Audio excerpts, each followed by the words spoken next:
ఈరోజు ఆర్జేపీటీ వెంకన్న నన్ను ఇంటర్వ్యూ చేశాడు. హాయ్ అండి, సలాం లేకుండా నమస్తే, welcome to my mini vlog. King Abdul Aziz international airport Jeddah అయితే వెళ్తున్నాను. మా సార్ వాళ్ళ ఫ్యామిలీ వస్తుంది, వాళ్ళని పికప్ చేసుకోవడానికి. టైం వచ్చేసి నైట్ 8 అవుతుంది, కానీ నాకు 12 గంటలకు ఫ్లైట్ ఉంది. కానీ నేను కాస్త ముందే బయలుదేరుతున్నాను. జిద్దా ఎలాగో వెళ్తున్నాను కదా అని చెప్పి ఆర్జేపీటీ వెంకన్నకు కాల్ చేశాను. అన్న జిద్దా వస్తున్నాను ఎయిర్పోర్ట్కి డ్యూటీ వర్క్ మీద అని చెప్పాను. ఓకే వాళ్ళు అన్న వచ్చి కలువు, ఒక ఇంటర్వ్యూ లాగా ప్లాన్ చేద్దాము, ఒక చిన్న వీడియో తీద్దామన్నాడు.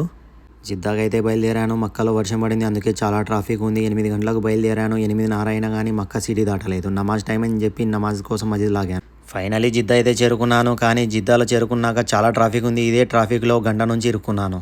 ఎలాగో అలాగా ఈ ట్రాఫిక్ని తప్పించుకొని బయటపడ్డాను. అన్న ఉన్న ఏరియాలోకి అయితే వచ్చాను. అన్నను కలిశాక తర్వాత అన్న కార్లోనే ఇంటర్వ్యూ ప్లాన్ చేశాడు. ఇంటర్వ్యూ అయిపోయాక డైరెక్ట్ ఇండియన్ హోటల్ అయితే చేరుకున్నాము డిన్నర్ చేయడానికి. డిన్నర్ అయిపోయాక బయటికి వచ్చాము. అన్నను రూమ్ దగ్గర వదిలేసి నేనైతే ఎయిర్పోర్ట్ చేరుకున్నాను.